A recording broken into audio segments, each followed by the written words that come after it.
A couple of last ones. Who is your, because everyone's doing Player of the Year, and it was interesting, Ruben Diaz won the Footballers Writer Award of the Year. So I think First Offenders and Stevie Nicol, the football writers, have given it to. I was trying to think. I know Paul McGrath obviously won it in '93.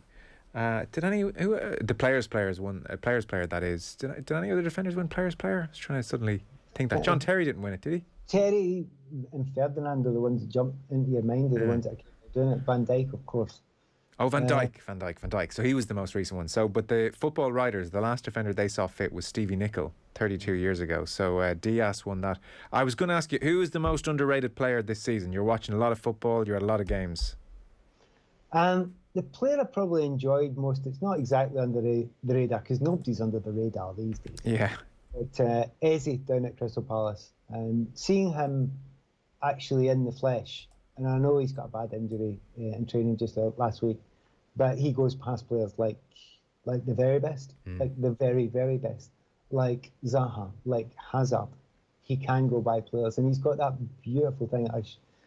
I can feel it because I've been there before, that thing of beating a player before he's arrived. He's already mind on the second one and maybe even the third. I don't know if he's got the footballing brain yet. I've asked a few people about him who've actually worked with him, and they all say the same thing. Talent is off the scale. Right. Absolutely off the scale. And the fact that Roy stuck with him when, people were kind of saying, oh, he's not involved. Now I'm watching the games. Now I'm at the games thinking, yeah, because you're passing it to the other side, to Zaha all the time. You should get it out to that boy. Eze sometimes as well. I just hope he gets back. It's a particularly bad injury he's got.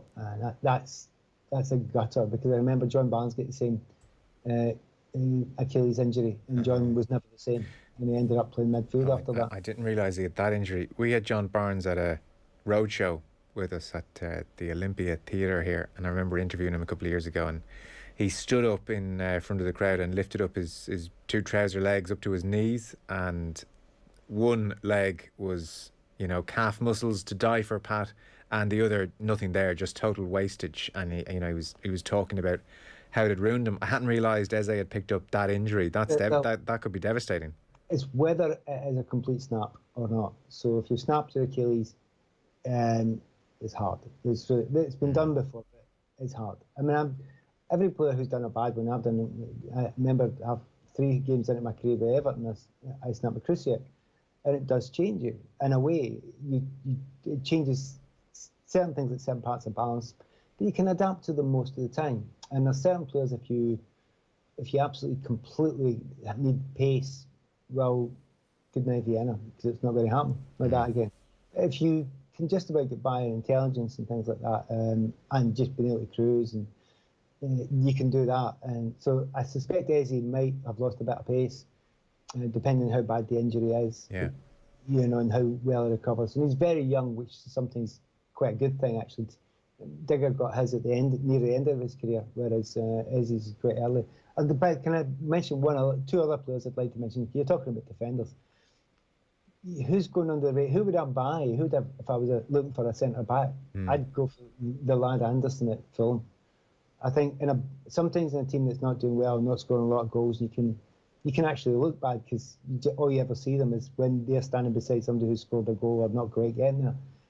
Been to see Fulham a few times this season, and he's young and he's a class act. He's going to be very, very good, and don't be surprised if the top teams beat down Leon's door, because I think he might go back on loan from his loan back to Leon. There'll be teams, and whether that's in the UK or Italy, he'll be there. And the other one, very much, and it's definitely not under the radar, but one of the best transfers of the season is Godfrey at Everton. Absolutely brilliant. Right back, left back, centre back, walk into midfield.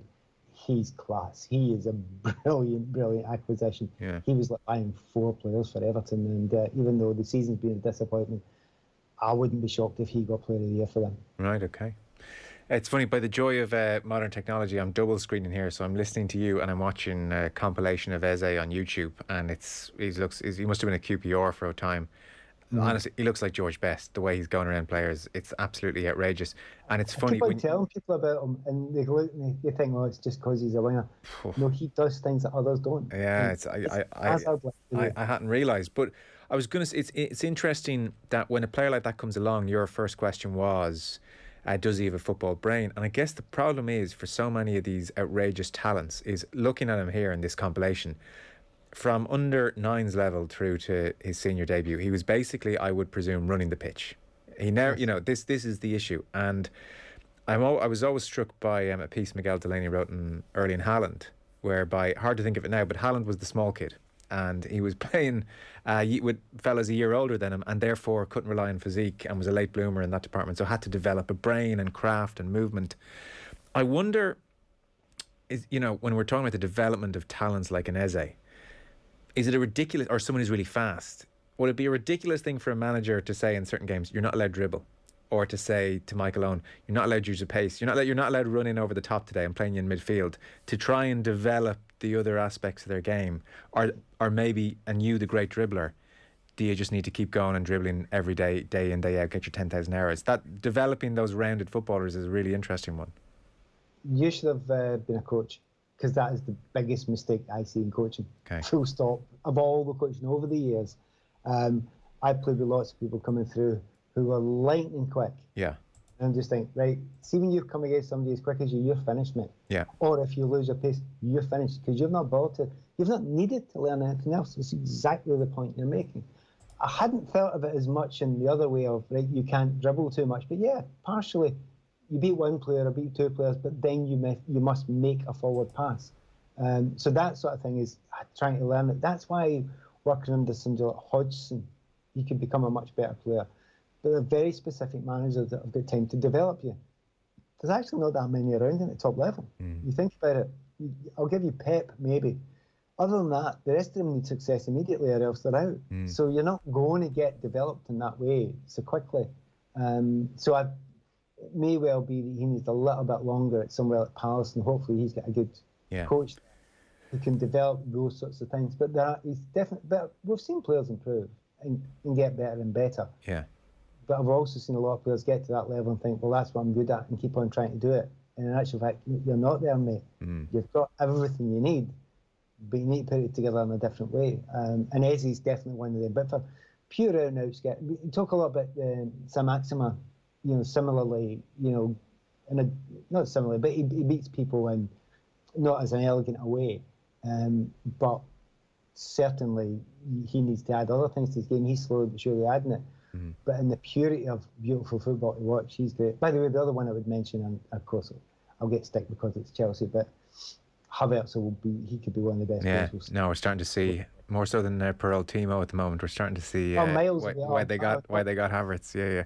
And actually, if I wasn't clear, I'm talking about stopping an Eze at underage level as opposed to senior level. I guess do what you got to do. Even that senior level may be a good idea. Maybe make sure you learn the craft a little bit better. But like I can talk. Yeah, exactly. Like to beat people for fun. exactly. To wave to your father, kind of thing in the stand. Exactly. Very quickly, about 30 seconds to a minute. Man City, Chelsea.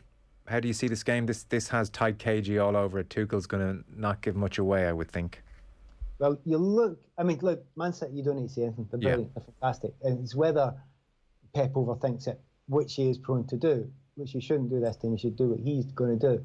In actual fact, Chelsea, when you think about it, they've had those defeats. Have a look at the goals Chelsea have lost recently. They are bizarre. And even at the weekend, they were bizarre. It was a miss hit and a stupid giving away penalty. Then they gave away a stupid pass back against Arsenal. They're still not giving goals away, really. They're just stupid little mistakes.